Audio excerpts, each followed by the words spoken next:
A'udzubillahi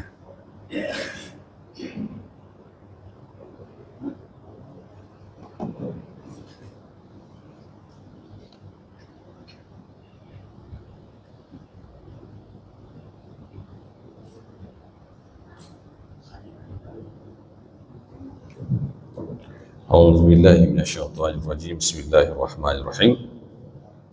Assalamualaikum warahmatullahi wabarakatuh. Alhamdulillahi rabbil alamin. Lakal hamdu wa ilaikal mustaka wa antal musta'an ya dzal jalali wal ikram. Allahumma fashalli wa sallim wa barik wa an'im ala sayyidil mursalin Muhammad sallallahu alaihi wasallam wa ala alihi wa sahbihi ajma'in, amma ba'du. Yang sama-sama kita hormati Ketua dan Pengurus Masjid Jamiatul Najah, alim ulama, tokoh masyarakat, bapak-bapak, ibu-ibu, jamaah salat subuh rahimani wa rahimakumullah. Alhamdulillah, kita bersyukur kepada Allah Azza wa Jalla atas segala nikmat, karunia dan keberkahan yang diberikan kepada kita semua. Mudah-mudahan nikmat yang telah Allah berikan ini semakin bertambah seiring dengan bertambahnya kesyukuran kita kepada Allah. Karena kaidahnya sudah sangat jelas, la in syakartum la azidannakum wa la in kafartum inna adzabi lasyadid.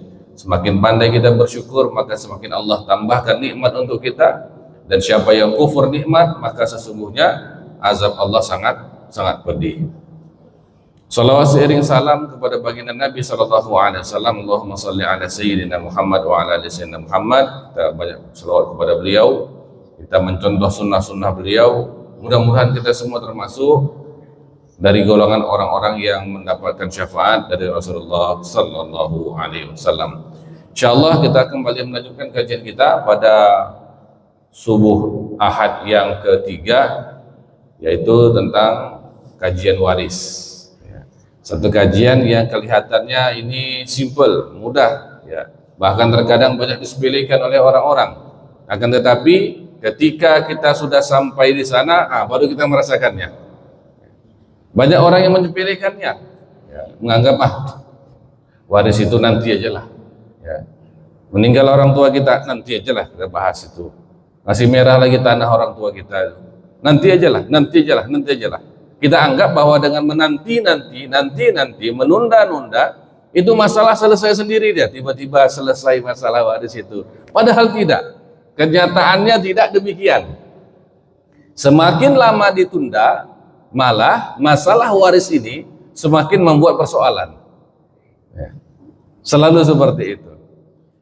Belakangan ini ada yang konsultasi waris kepada saya, ya, setelah 7 tahun meninggal orang tuanya, baru kemudian ya, hendak membagikan harta waris. Dan kali ini yang konsultasi itu cukup unik Bapak Ibu sekalian. Ketika disebut, kita buat ranjinya, ya, Bapak A menikah dengan Ibunda B, ya. Kemudian di tengah pernikahan ini Bapak A menikah lagi satu lagi, ya. Ayah sekarang setelah menikah, anak di istri yang pertama ada anaknya, istri yang kedua tidak ada anaknya. Tak lama kemudian bapak A ini menikah lagi dia. Ini nampak berarti orang kaya nih Pak, ya. Kalau tidak kaya tidak berarti dia begini Pak. Nikah lagi dia. Setelah menikah yang ketiga, istri yang kedua diceraikannya. Macam-macam begitu. Istri yang ketiga punya anak. Lalu kemudian istri pertama minta cerai. Ini kan banyak dia Pak. Ada istri pertama, ada anaknya. Istri kedua cerai. Istri ketiga punya anak. Kemudian istri pertama minta cerai. Ya. Jadi istrinya ini kan di kota yang berbeda ini kota A, ini kota B, ini kota C. Tanahnya ada di sini, ada banyak. Jadi ketika kita membahas ini bagaimana? Nah, inilah mulai kesulitan-kesulitan terjadi. Istri yang pertama merasa bahwa si bapak ini dulu memiliki harta karena meraihnya, mendapatkan bersama-sama dengan dia, istri pertama. Ya. Istri kedua merasa bahwa dalam perjalanan hidup si bapak dia memiliki andil di sana. Dan kebetulan pada istri yang ketiga meninggal di sana. Lalu istri yang pertama bertanya, apakah saya istri pertama masih dapat warisan, Ustaz? Ah, ya kan? Padahal namanya kalau suami istri ini saling mewarisi selama menikah. Kalau sudah tidak menikah tidak dapat waris. Masa iya Ustaz saya menemani beliau sampai beliau sukses, beliau punya harta, lalu kemudian saya diceraikannya, saya tidak dapat apa-apa Ustaz? Ah, kan mulai banyak masalah. Anak yang dari istri pertama sudah duduk di tanah ini, tanah ini, tanah ini. Anak istri dari yang ketiga sudah duduk tanah sana, tanah. Ah, mulailah. Ya, makin lama makin rumit masalahnya. Jadi kalau kita katakan nanti ajalah kita bahas, ya nanti ajalah. Ah, inilah nanti ajalah ini akan membawa tingkat kerumitan yang paling tinggi. Awalnya keluarga ini tidak ingin membahas waris itu. Ah, sudah biar ajalah Ustaz. Biarkan sajalah. Tapi ketika sudah ada yang meninggal, baru mereka berpikir, ini kalau nggak kita selesaikan ini, jatuhlah warisan itu ke generasi cucu istri pertama, cucu istri ketiga, sudah makin nggak jelas asal muasal mana harta. Betul? Makin rumit dia. Maka Bapak Ibu sekalian, ketika kita membahas tentang masalah hukum waris ini, kita sebenarnya ingin membangkitkan kesadaran kita semua bahwa membahas tentang masalah waris bukan aib, bukan sesuatu yang memalukan, bukan sesuatu yang tabu untuk dibicarakan, tetapi membicarakan tentang harta waris adalah satu kewajiban yang harus dilakukan oleh ahli waris atas apa yang telah ditinggalkan oleh orang tua yang sudah meninggal. Jadi mindset ini diubah begitu. Kalau mindsetnya tidak diubah, menganggap tabu, menganggap memalukan, menganggap ini tamak harta, maka ini nggak akan pernah selesai. Kenapa? Pemikirannya kalau kita membahas warisan, kita ingin menjadi orang yang serakah dengan harta begitu. Nah, tentu tidak ada yang mau. Siapa di antara kita yang mau disebut orang yang rakus harta? Walaupun rakus juga sebenarnya. Siapa sih yang tidak suka dengan harta? Ya. Siapa yang tidak suka dengan harta? Semua kita manusia selagi masih hidup kita suka dengan harta. Makanya kan Allah menyindir itu dalam Al-Quran. Wa tuhibbunal mala hubban jamma. Kalian itu suka, cinta terhadap harta dengan secinta-cintanya. Itu Allah yang sebutkan. Tuhan yang menciptakan kita, dia maha tahu bahwa bagaimana dia menciptakan manusia. Dan ketika diciptakan memang Allah telah meletakkan rasa kecintaan terhadap duniawi, rasa cinta terhadap harta. Jadi mau kita bilang enggak Ustaz, saya enggak cinta harta. Ah, itu Anda sudah jadi wali itu. Wali Allah itu, itu baru. Ya, wali Allah memang enggak cinta lagi dunia dia. Tapi kalau kita ini yang iman-imannya yang setipis kertas nih, setipis kulit bawang ini, ya kadang naik, kadang turun, kadang malas sholat, kadang malas ibadah. Masa kita mengaku sebagai wali tidak cinta harta? Tidak mungkin. Ya, tidak mungkin. Maka ketika kita mendapatkan posisi kita, keluarga kita sudah ada yang meninggal, pasangan kita ada yang meninggal, orang tua kita ada yang meninggal, anak kita ada yang meninggal, maka di sanalah kewajiban untuk membagikan harta waris itu muncul. Jadi jangan disebut oh ini tabu, ini enggak. Kita hanya ingin melaksanakan kewajiban. Jelaskan posisi harta waris ini, ya. Yang mana saja termasuk harta waris. Jelaskan siapa saja yang menjadi ahli waris dan jelaskan berapa bagian warisnya. Itulah yang dinamakan dengan pembagian harta waris. Teknisnya bagaimana? Mau dijual semua? Boleh. Tidak dijual semua? Silahkan. Salah satu ahli waris membeli semua? Boleh. Halal. Tidak ada masalah dengan itu. Yang penting kita menjelaskan dulu mana yang harta waris, mana yang bukan. Posisi harta waris sudah jelas, maka selanjutnya terserah. Ya. Mau, adik kita yang paling kecil ini rasa-rasanya paling membutuhkan lah. Kita semua udah kerja. Kita semua berkecukupan. Adik kita paling kecil ini paling membutuhkan. Boleh, tapi setelah dibagi harta waris, bagi dulu. Ini bagian saya berikan sama adik saya. Ya boleh, bagian saya. Jangan bagian semua. Karena mentang-mentang kita yang paling tua, sudahlah saya yang paling tua. Saya yang dititipkan harta ini oleh orang tua.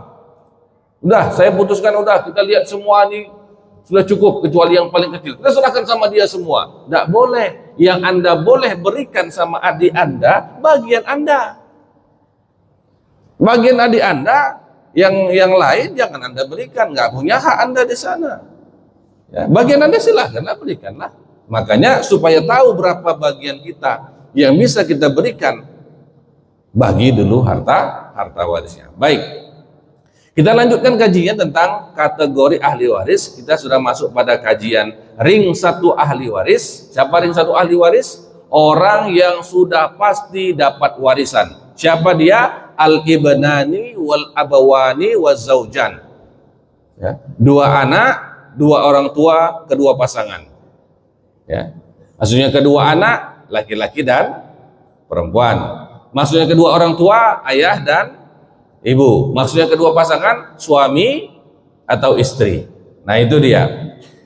Berapa bagian anak? Bagian anak ini sudah pasti dia dapat, nggak ada yang bisa menghalanginya. Ya, dan perlu kita ingat ini, tidak ada yang bisa menghalangi bagian anak dapat warisan. Tidak ada.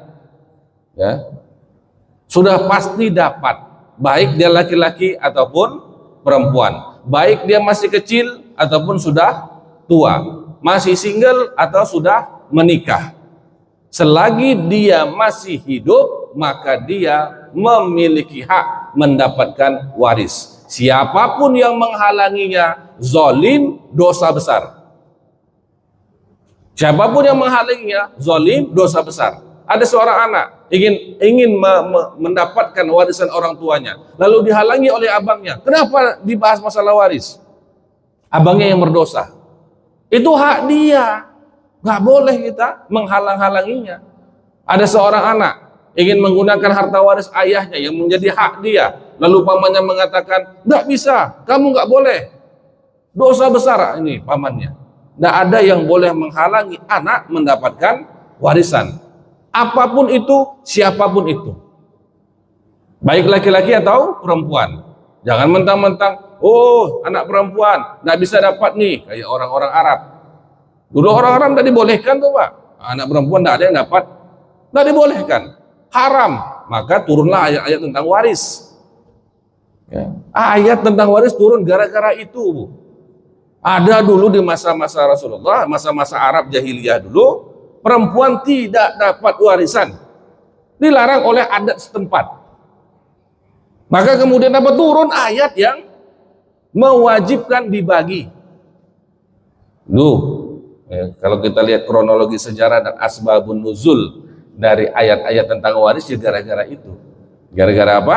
Dulu perempuan tidak dapat warisan, istri tak dapat, anak perempuan tak dapat. Maka turun ayat, nggak bisa lagi, harus dapat, ini bagiannya. Nah, di masa-masa yang modern bisa jadi ada yang demikian, yang dapat hanya anak perempuan, laki-laki tak dapat, dengan alasan ya laki-laki bisa cari pandai lah mencari itu, nggak usah dapat lagi. Anda boleh juga, tetap namanya dia anak, tetap wajib dapat waris, hak dia itu. Anda boleh dihalang-halangi, siapapun menghalanginya ini dosa besar. Dulu pada masa Nabi, anak laki-laki yang masih kecil, yang kecil-kecil seperti ini, tak dapat warisan ini. Kenapa? Tak berguna warisan untuk mereka, tak berguna. Yang berguna bagi yang sudah besar. Iya, makanya turun ayat waris tadi, ya, yang mewajibkan bahwa setiap anak, laki-laki perempuan, kecil atau besar, masih bayi dia, tetap dia dapat warisan, walaupun nanti harta itu dipegang oleh walinya. Nah itu dia. Maka kedua anak sudah pasti dapat warisan. Berapa bagiannya? Nah kita jelaskan di sini. Bagian anak perempuan itu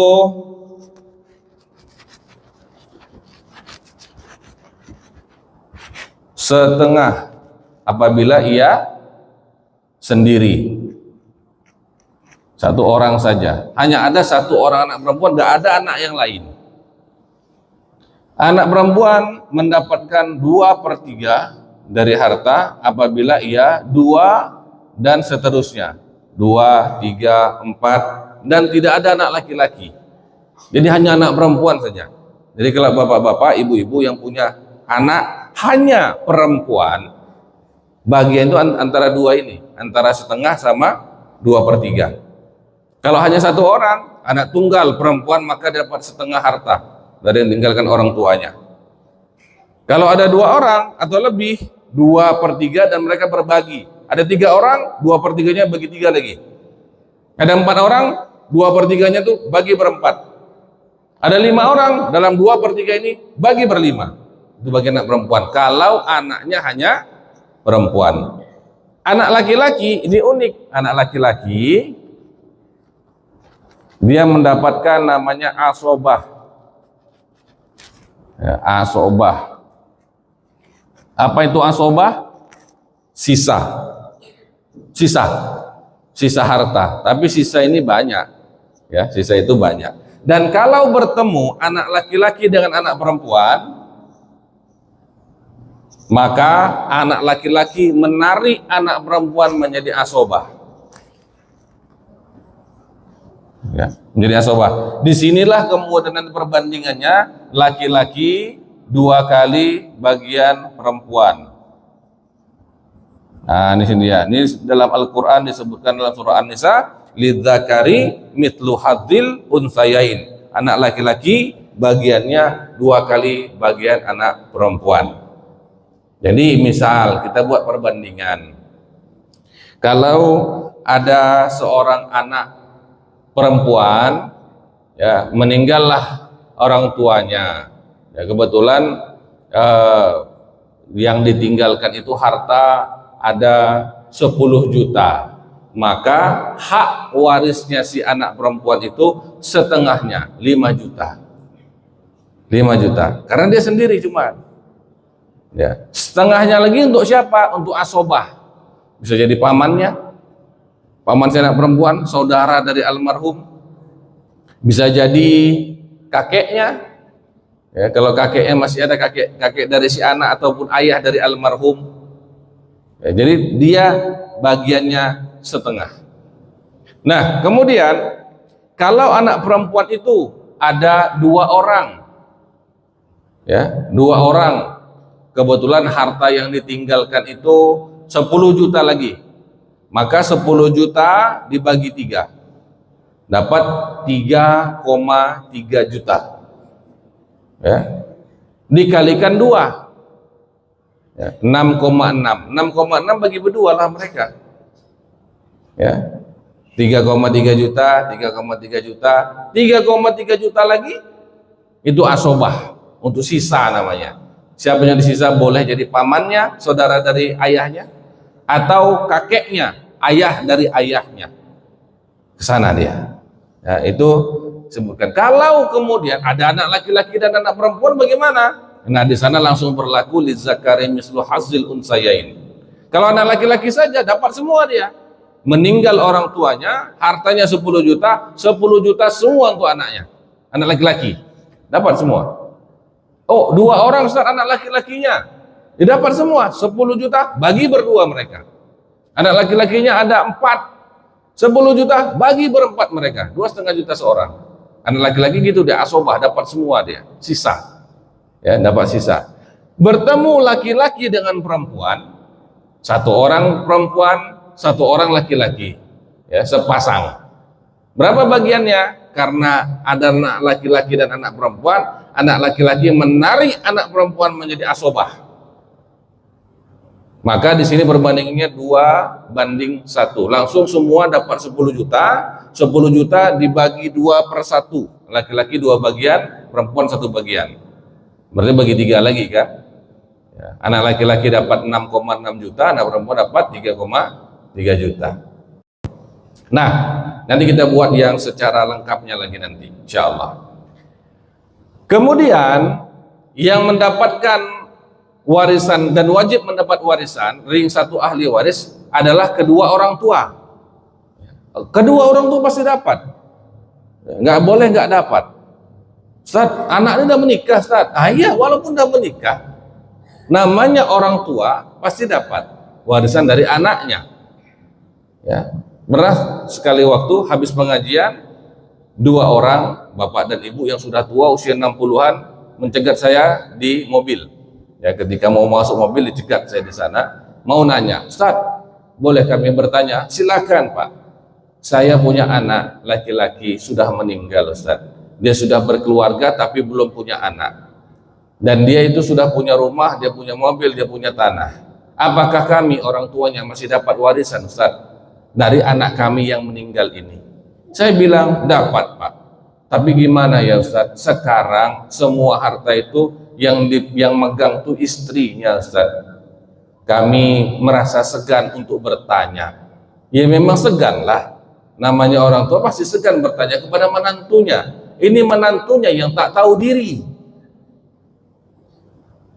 Dia tahu itu suami ya, sudah meninggal dan suaminya masih punya orang tua, tapi dia diam-diam saja. Ya, pura-pura tidak tahu. Kura-kura dalam perahu, pura-pura tidak tahu. Haram bagi dia memakan itu harta itu. Karena harta itu, di dalam harta yang ditinggalkan suaminya ada hak mertuanya, hak orang tua dari suaminya. Dua-dua dapat. Si ibu mendapatkan sepertiga. Ibu sepertiga itu. Kalau yang meninggal, anaknya tadi yang meninggal tidak punya anak, tidak ada anak, tidak ada anak, dia meninggal belum ada anak, dia menikah udah, ya tidak ada anak, ya. Kemudian dia dapatkan 1/6 kalau ada anak.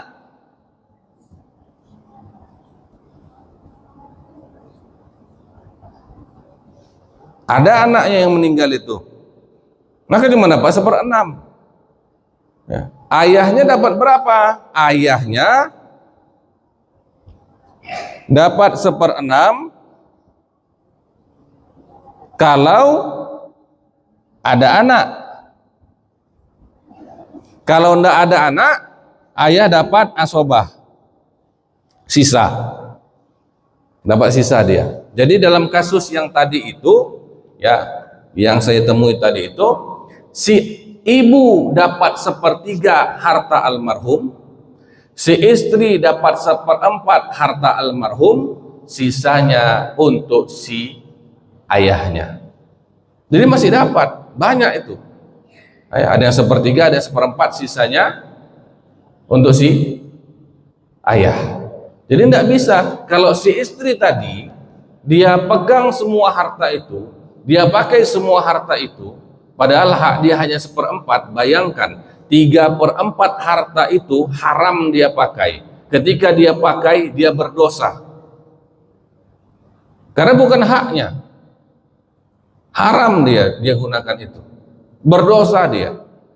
Dalam kitab fikih Bapak Ibu sekalian, ada satu bagian pembahasan namanya as-salatu fi thawbin maksub dan as-salatu fi baitil maksub. Salat dengan menggunakan pakaian yang dirampas, dicuri, dirampok, artinya bukan hak dia. Dia salat menggunakan pakaian yang dia curi atau dia rampas, maka salatnya sah, tapi salatnya mendatangkan dosa, bukan pahala.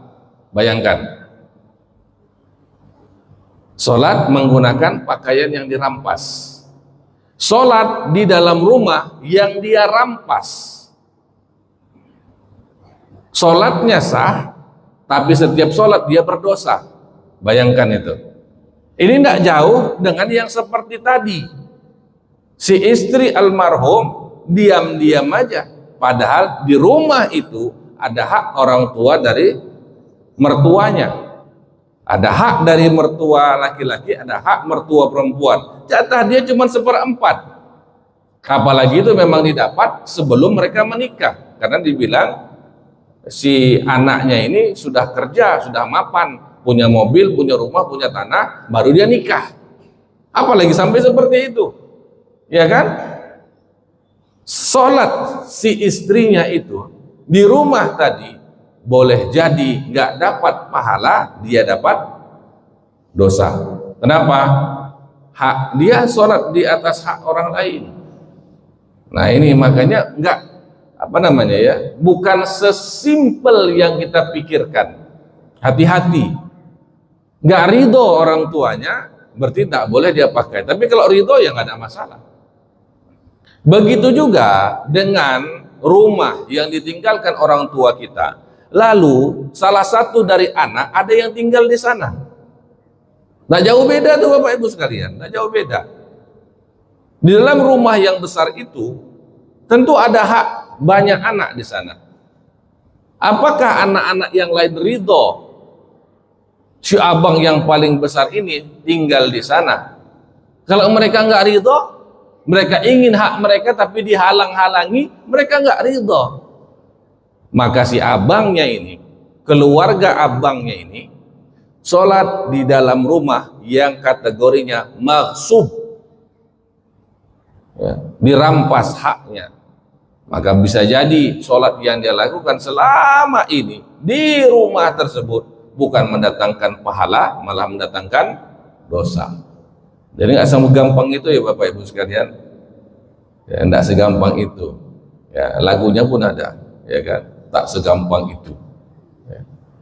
Jadi masalah waris ini ternyata implikasinya, efeknya, outputnya itu bisa kemana-mana, berpengaruh terhadap harta kita, berpengaruh terhadap sholat dan ibadah-ibadah kita yang lain. Ada kebun peninggalan orang tua, belum juga dibagi-bagikan, tapi dikuasai oleh salah satu anggota keluarga, abangnya yang paling besar. Nggak mau dibagi-bagikannya, nanti aja lah, apa kalian bahas itu, biarlah seperti ini dulu. Rupanya si abangnya yang memanfaatkan hasilnya, nggak ridho adik-adiknya, lalu dengan uang itu dia pakai untuk haji, hajinya nggak sah. Nggak sah hajinya, karena dia pakai harta yang haram. Dia pakai untuk menafkahi keluarganya, diberi makan kepada anak istrinya, dia kasih makan harta haram. Makanya yang menarik Pak, Bu, selesai pengajian waris, sekarang pengajian waris ini banyak betul, masjid yang pengajian warisnya banyak. Selesai pengajian waris Pak, datang seorang ibu-ibu, saya lihat muka ibu ini memang nampak sakit, ya nampak sakit, sembab wajahnya begitu. Dia tanya, Ustaz, jadi tunggu saya di luar memang, ya Ustaz, saya mau nanya Ustaz, apakah kalau kita tinggal di satu rumah yang rumah waris yang belum dibagi-bagi warisannya, sementara itu memang harus dibagi, udah diminta dibagi tapi tak dibagi-bagi, ditahan Ustaz, itu bisa mengganggu kesehatan kita Ustaz? Saya bilang bisa jadi, karena tinggal di rumah yang tidak barokah. Nangis ibu itu, nangis ibu itu. Kenapa? Karena dia tinggal di rumah itu, kebetulan kakeknya sudah meninggal, kakek nenek sudah meninggal, tapi peninggalan dari kakek neneknya ini belum dibagi-bagi. Belum dibagi-bagi. Oleh siapa? Oleh ibu kandung dia, ibu kandung ibu nih. Ibu kandung ibu ini yang belum membagi, dia paling besar. Nggak mau dibaginya. Ya.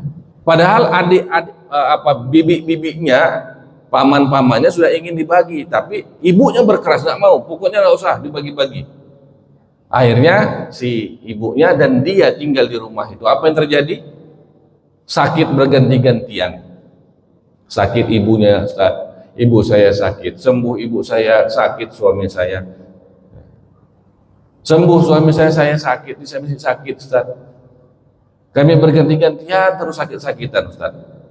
Saya katakan boleh jadi ibu, boleh jadi.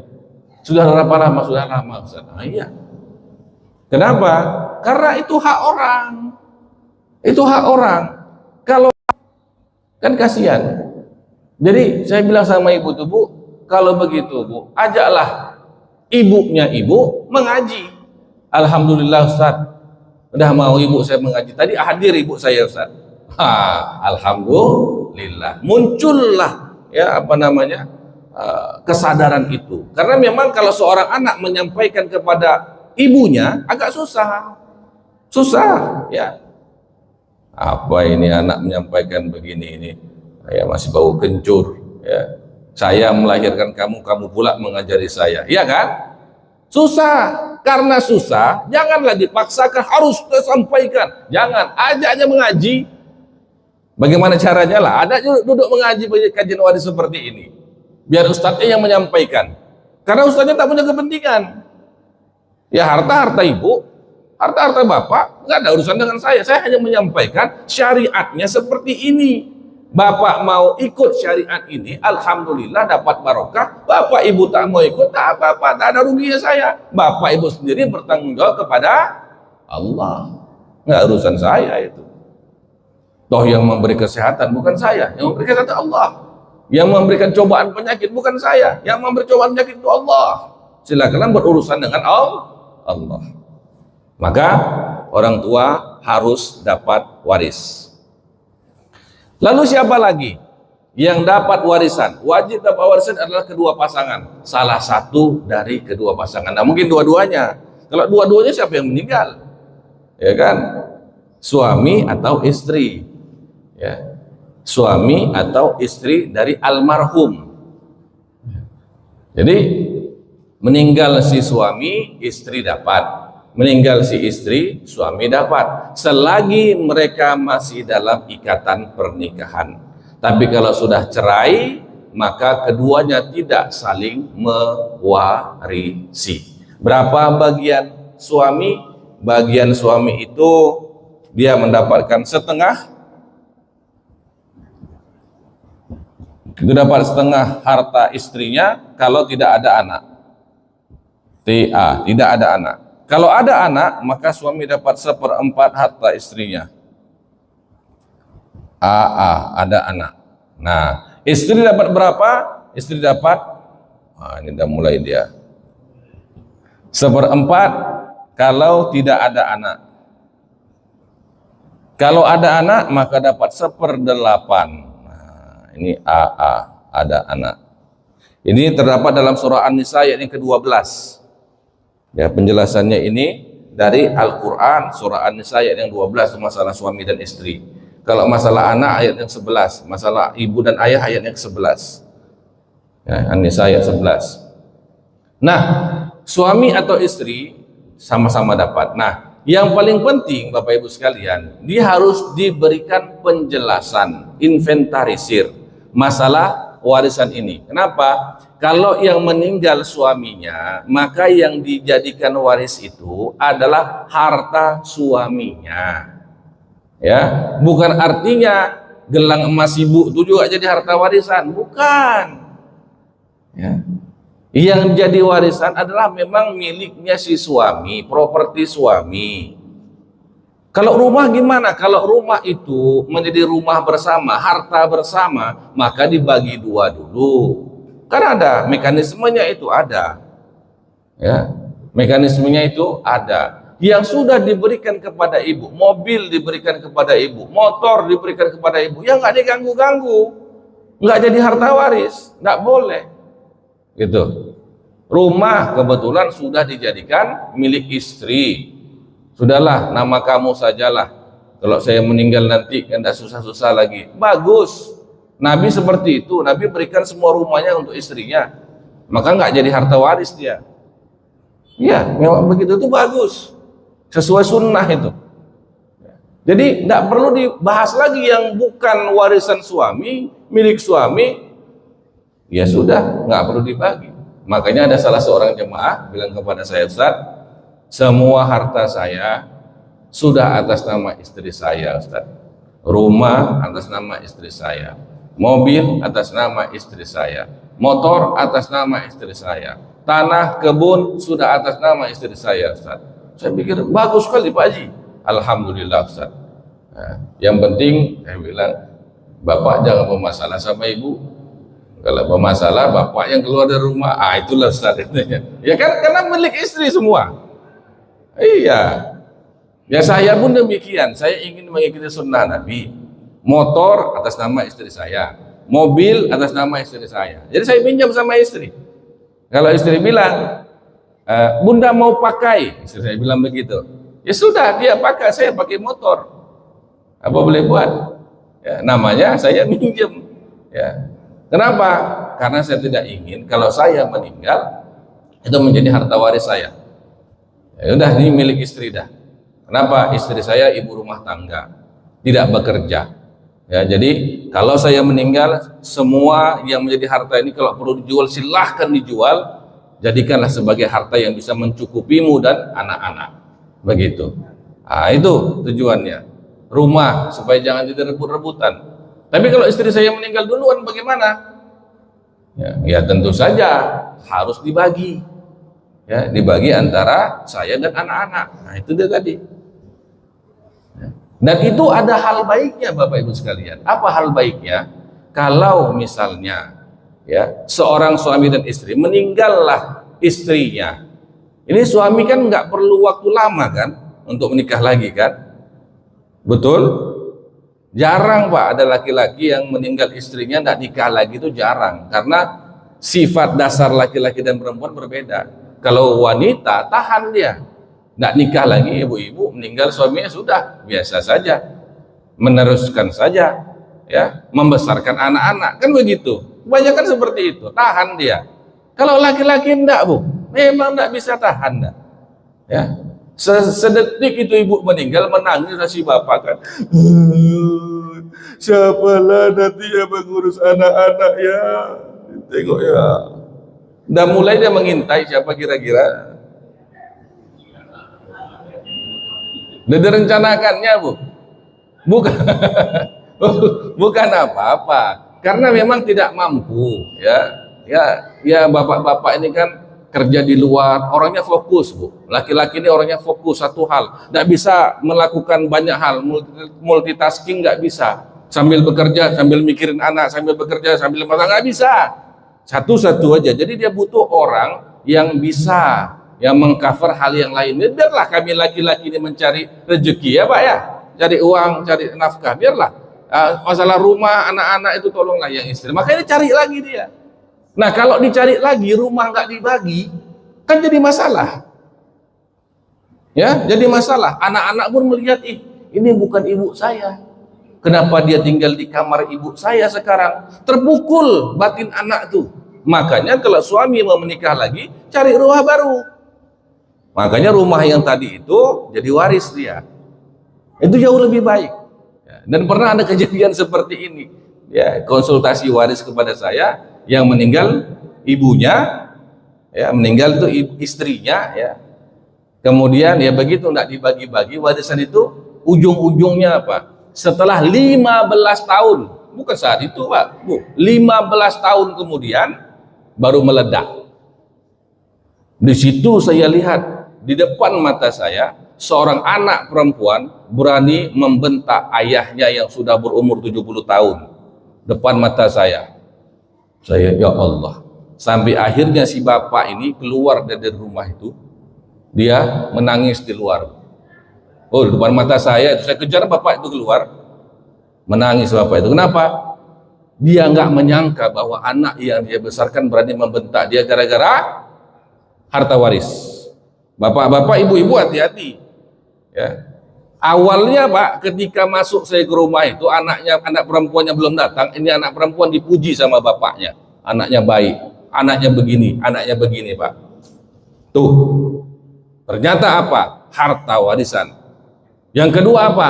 Dia melihat ibu sambungnya di rumah ibunya, batinnya terpukul.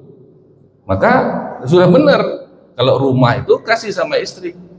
Seandainya istri meninggal, maka rumah itu dijual, sehingga anak itu tidak memiliki memori ya, yang terhancurkan oleh kedatangan orang baru di rumahnya. Itu hikmah itu ada. Islam itu sangat luar biasa. Nabi itu memberikan contoh yang terbaik. Itu kalau sudah meninggal artinya sudah putus dia. Mertua, ipar itu udah pasti nggak dapat waris, nggak ada hubungannya sama sekali. Ya, jadi yang dapat itu ahli keluarganya saja. kemudian tidak menikah lagi, sukses, meninggal. Kemana hartanya? Kepada orang tuanya. Jelas. Ya, karena kedua orang tua masih ada, dua-dua masih ada, Pak. Dua-dua masih ada, maka dua-dua orang tua yang dapat. Masih ada saudara ya, saudaranya terhalang oleh si ayah. Karena ada ayah, maka saudara tidak dapat sama sekali. Semua harta itu kepada ayahnya. Ada satu hadis Nabi Shallallahu Alaihi Wasallam ketika seorang sahabat datang kepada Nabi, katanya apa? Ya Rasulullah, ayahku selalu minta uang lah sama aku ya Rasulullah. Ya, susah aku jadinya ini. Orang ayahku selalu minta uang kepadaku. Apa boleh aku nggak memberikannya? Kata Rasulullah apa? Anta wa malu kali abika. Kamu dan hartamu milik ayahmu, kata Rasulullah. Jadi nggak boleh nggak diberikan. Jadi makanya memang benar kalau masih ada orang tuanya, maka ibunya dapat sepertiga harta, 2/3-nya milik ayahnya. Saudaranya nggak dapat. Baik, terima kasih. Silakan tadi Pak Haji. Pertanyaan terakhir.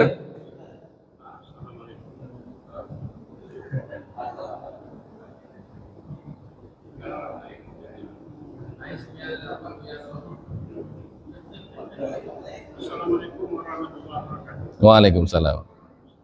Ya. Pertanyaan saya ini berkaitan dengan barisan. Ya. Ini banyak kami menerima pengajian selama agama macam ini. Ya. Termasuk masjid kita ini pernah saya dengar. Orang yang tidak sholat, gila banyak dari kita. Ya. Banyak haknya yang hilang. Ya. Pertama, dia tidak berhak menikahkan anaknya kalau dia bapak. Yang kedua, dia tidak berhak mensolatkan jenazah ibunya atau orang tua yang lainnya, tak ada keluarga. Hilang haknya di sana. Yang ketiga, termasuk juga hilang hak warisan. Kalau dia tidak sholat, apa namanya? Kami tidak pernah bertanya dengan mana namanya itu. Banyak yang hilang kalau manusia yang tidak sholat, termasuk hilang haknya dalam warisan. Bagaimana itu? Tolong terangkan kepada kami, Ustaz. Baik. Waalaikumsalam warahmatullahi wabarakatuh. Bagus sekali pertanyaannya. Ini terkait dengan masalah sholat. Ya, baina rajuli wal kufri tarkus sholah. Antara seseorang dengan meninggalkan sholat dengan kekufuran adalah meninggalkan sholat. Artinya orang yang tidak sholat itu bisa masuk ke dalam kekafiran. Para ulama menjelaskan hadis ini ke dalam dua bagian. Yang pertama, kalau seseorang meninggalkan sholat karena malas, maka dia mendapatkan dosa besar tapi tidak keluar dari Islam. Tapi kalau seseorang tidak mau sholat karena tidak mengakui sholat itu wajib, tidak wajib sholat itu, maka dia kafir, keluar dari Islam. Nah, yang dikatakan yang tadi itu, yang kategori kedua ini Pak. Kenapa nggak sholat? Nggak wajib sholat itu, apalah sholat itu, dia kafir. Maka yang pertama, dia terceraikan dari istrinya. Yang kedua, dia tidak bisa menikahkan anaknya. Yang ketiga, dia tidak dapat mewarisi dan diwarisi. Itu betul. Jadi penjelasannya sedikit lagi kita tambahkan masalah sholat. Para ulama terbagi dalam dua pendapat. Pertama, tidak mau sholat karena malas. Dosa besar tapi dia masih muslim. Dia bisa menikahkan anaknya. Dia bisa mendapat warisan. Dan dia disolatkan ketika dia meninggal. Tapi kategori yang kedua, tidak mau dia sholat, tidak mengakui sholat itu wajib, menyepelekan tentang sholat itu, maka dia kafir. Kalau dia meninggal tidak perlu disolatkan. Ketika mau dikuburkan, tidak boleh dikuburkan di pekuburan muslim. Lebih parah lagi Pak. Ketika anaknya mau menikah, tidak boleh dia menjadi walinya. Dan ketika orang tuanya meninggal, saudaranya meninggal, dia tidak dapat warisan. Wallahu a'lam bishawab. Mudah-mudahan ini juga menjadi teguran untuk kita semua untuk memperbaiki sholat kita. Hati-hati dengan yang kita pentingkan dari sholat ini, karena sholat juga memiliki implikasi yang begitu besar terhadap banyak hal di luar sholat. Terima kasih dan mohon maaf apabila ada kesalahan, ada kekhilafan. Kita jumpa lagi di kajian kita selanjutnya. Terima kasih banyak. Kalau ada yang ingin ditanyakan secara pribadi, boleh minta nomor saya kepada pengurus. Ya, boleh di Japri, boleh via WA, boleh via telepon, ataupun kalau perlu menghadirkan saya ke rumah, silakan, tidak ada masalah. Semoga Allah memberikan jalan terbaik untuk kita semua. Terima kasih. Subhanakallah wa bihamdik, asyhadu an la ilaha illa anta, astaghfiruka wa atubu ilaik. Assalamualaikum warahmatullahi wabarakatuh. Waalaikumsalam warahmatullahi wabarakatuh. Syukran katsiran, jazakallahu khairan jazaa Ustaz.